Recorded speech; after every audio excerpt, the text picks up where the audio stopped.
आज का टॉपिक है चुंबकीय क्षेत्र की दिशा ज्ञात करने के नियम।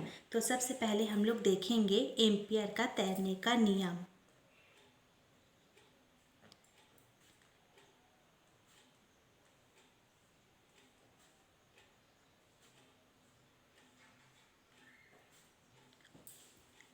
तो ऑस्टेट के प्रयोग में, ऑस्टेट कल हम लोगों ने देखा था ऑस्टेट का प्रयोग।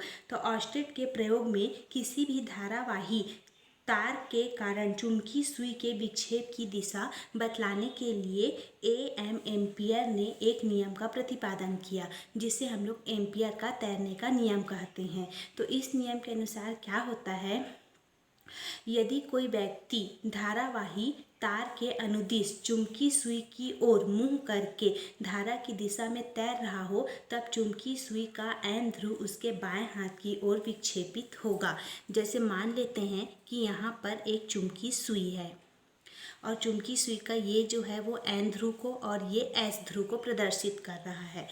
तो यहाँ पर क्या हो रहा है, कोई व्यक्ति चुंबकीय सुई की ओर मुंह करके, मतलब यहाँ पे कोई व्यक्ति है वो चुंबकीय सुई की ओर मुंह करके क्या कर रहा है, धारा की दिशा में तैर रहा है। तो जो ये चुंबकीय सुई का जो एन ध्रुव है वो उसके बाएं हाथ, मतलब ये क्या हो जाएगा लेफ्ट और ये क्या हो जाएगा राइट, तो उसके बाएं हाथ की ओर क्या होता है, विक्षेपित होता है। ये होता है एम्पियर का तैरने का नियम। तो इससे हम लोग क्या करते हैं, चुंबकीय क्षेत्र की दिशा ज्ञात करते हैं। दूसरा होता है मैक्सवेल का दक्षिणावर्ती कॉर्क पेंच का नियम। मैक्सवेल का दक्षिणावर्ती कॉर्क पेंच का नियम। तो इस नियम के अनुसार हम लोग क्या करते हैं, एक दक्षिणावर्ती कार्क पेंच की हम लोग कल्पना करते हैं। जैसे मान लेते हैं कि ये क्या है, एक दक्षिणावर्ती, कहने का मतलब है ये इधर नॉर्थ और ये क्या है साउथ। तो ये इस दिशा में क्या कर रही है, इस दिशा में है साउथ की तरफ, तो इसको बोला जाता है दक्षिणावर्ती। तो एक दक्षिणावर्ती हम लोग कॉर्क पेंच की क्या करते हैं, कल्पना करते हैं। और धारावाही सीधे चालक के अनुदिश क्या करते हैं, उसको हम लोग इस भांति रख देते हैं। अब उसको हम लोग क्या करते हैं, इसको ऐसे पकड़कर इस प्रकार घुमाते हैं कि उसकी जो नोक है वो धारा की दिशा में आगे बढ़े। तो ऐसा करने पर अंगूठा, ये जो हमारा अंगूठा है जिस दिशा में घुमाना पड़ता है वही चुंबकीय क्षेत्र की दिशा को क्या करती है, प्रदर्शित करती है। इसे हम लोग कहते हैं मैक्सवेल का दक्षिणावर्ती कॉर्क पेंच का नियम। तीसरा है दाएं हाथ का नियम।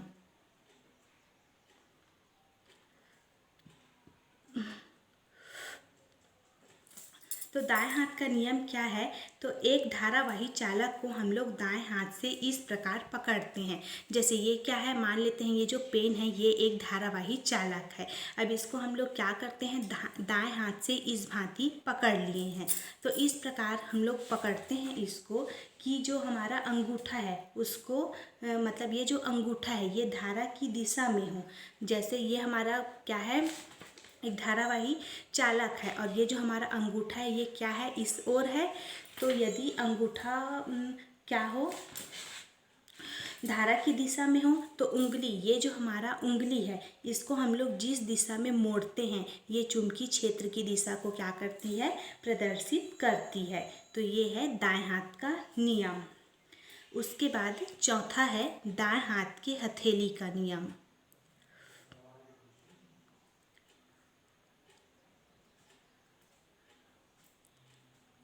दाएं हाथ के हथेली का नियम।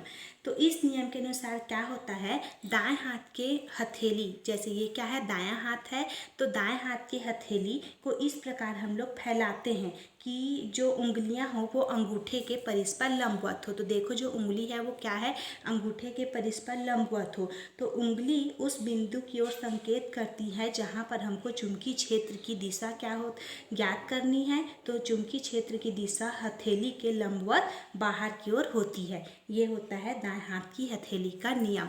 तो इस प्रकार से चुंबकीय क्षेत्र की दिशा ज्ञात करने के ये नियम हैं। एम्पियर का तैरने का नियम, मैक्सवेल का दक्षिणावर्ती कार्क पेंच का नियम, दाएं हाथ का नियम और दाएं हाथ की हथेली का नियम।